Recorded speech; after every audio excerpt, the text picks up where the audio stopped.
The first thing I want to do is congratulate you on having been named a National Endowment for the Arts Jazz Master this year. Well, thank you. I understand the government has cut the funds since then. Thank you. Actually, both you and I are lucky to have gotten in on this honor because they have announced that they're going to discontinue the Jazz Masters after this coming year's announcement. So This is just another consequence of budget cutting. I want to ask you, you have been asked this a million times, how you managed to raise such a wonderful and extraordinary group of sons. And I saw recently in an interview that you did where you said that you were not a stage door father. Well, no, what I did, I married the greatest lady in the world and said, there they are, get them. You know, I mean, a lot of times, some of these things are said in humor, but it's really not. My wife was the glue that kept all of that stuff together. And we were very supportive of them just from the standpoint of them actually studying music, because not a lot of parents want their children to do that.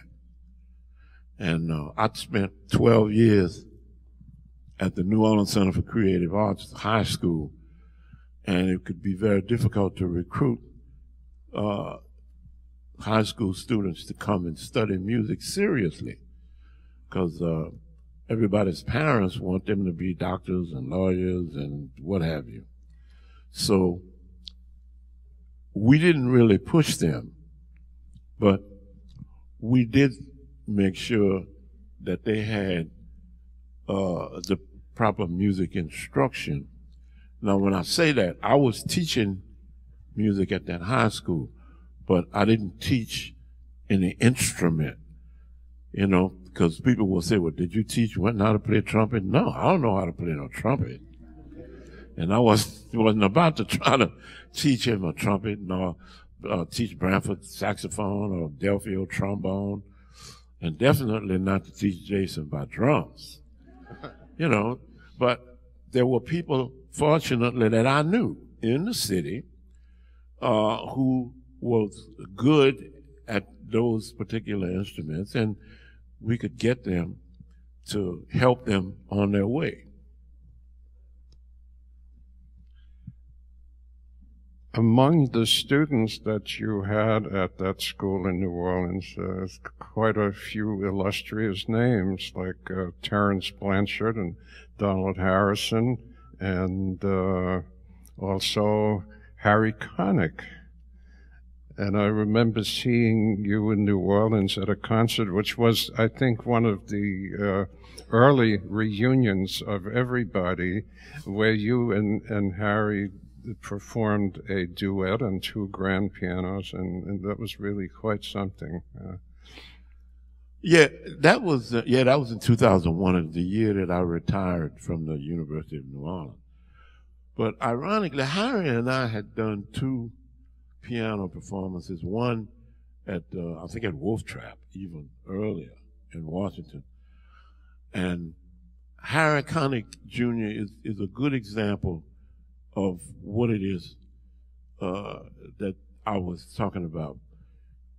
He was very precocious, extremely talented, and he had a mother and a father who was 100% supportive of him. His mother was a judge. She passed away, I think, when Harry was about 12 or 13, and his father was the district attorney in the city. But they were 100% in favor of him pursuing music. I mean, Harry would bring him on Bourbon Street, and he'd sit in with some of these old guys playing trad. And basically, that was a good a very good fit for him to be able to have that kind of supportive parent. I mean, makes appearances periodically with his band. And a lot of times what people may not know is that Harry has written all of the music that band plays. And he also was a primary inventor of a music stand which operates like with a pedal on the floor, so that instead of turning pages, you just press this pedal and the next page comes up. And because I mean, he's got a fantastic mind, and he's very well versed in New Orleans music. And when he was at the New Orleans Center for Creative Arts, he used to the piano teacher used to enter him into these little competitions that we call Bach competitions, where the young pianists would play the music of Johann Sebastian Bach. And he was always kind of laissez-faire about practicing, and I'd get on his case, and I'd try to tell him, I said, man, you're going to go there, and you're going to be embarrassed, and those other kids are going to make you look like a clown because you're not practicing. And he'd go to the competition and wipe everybody out. So there wasn't much I could say. So Harold and the rest of the guys in the company said that they agreed that they should record the group that we had, which was Jazz Black, a drummer, a bass player who I had brought from Dallas, Texas, Marshall Smith, Nat Parallot on tenor, and myself. So we made a recording, which was the first jazz recording that I ever made. Well, actually, it wasn't. It was the first one that I ever made under my own name, because I had performed with some of the similar guys even earlier in the late 50s. We did a recording for the company, AFO, and I forgot what it was called. But anyway, that recording had the late Alvin Baptiste, fantastic clarinet player. And Harold Baptiste, who was the mentor, was playing tenor saxophone. And Edward Blackwell, who was a great drummer, and a couple of different bass players. And we recorded that in the city of New Orleans, which has been, since it's released on the AFO label, I'm trying to think of what they call it. I can't remember what it's called right now. But at any rate, the recording with the quartet came later, in like the early 60s. And when Cannonball came to New Orleans, he and Nathaniel, his brother, they had heard about Nat Parallot. They didn't know anything about James Black, and they didn't really know that much about me.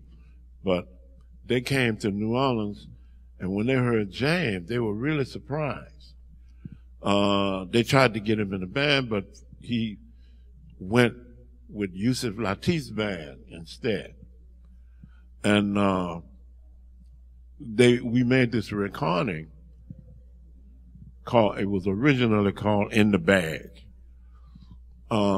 with Nat Parallot, Cannonball's brother, Nat Adderley, and Julian Cannonball Adderley, Sam Jones, who was a bass player in Cannonball's band, James Black, and myself, which was recorded in the city of New Orleans. It has been released since then under the name of the Adderley Brothers in New Orleans. You know, record companies do that. You have recently made a kind of tribute to Thelonious Monk. Correct. Which we'll be playing some of tonight. My son Jason, it was kind of a brainchild, a brainstorm of his. He was listening to a lot of Thelonious Monk's music. And he said, you know, a lot of what Monk's music would fit perfectly with more modernistic approaches to the drum and the rhythm. And we talked about it, and he was sort of like the producer. And we went in the studio, and we recorded the CD, An Open Invitation to Thelonious, close to 2 years ago. However, tonight you will not hear Jason playing drums. He is playing vibraphone. And he has developed into quite a vibraphone player. And I think probably, he hasn't been really playing it that long, but he's really dedicated to it and has a vibraphone group. And he has a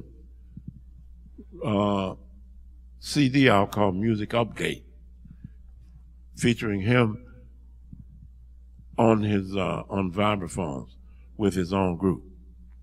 And we also have that tonight for those of you who wish to purchase something for your loved one. No, I think you will want to do that after you hear the concert tonight. And I've just been signaled that our time is almost up. So I would like to conclude with a quote from Wynton Marsalis, because as you have noticed, Ellis Marsalis is modest about the influence that he had on his sons. But Wynton said that the foundation of how I teach, what I think and know, comes from him.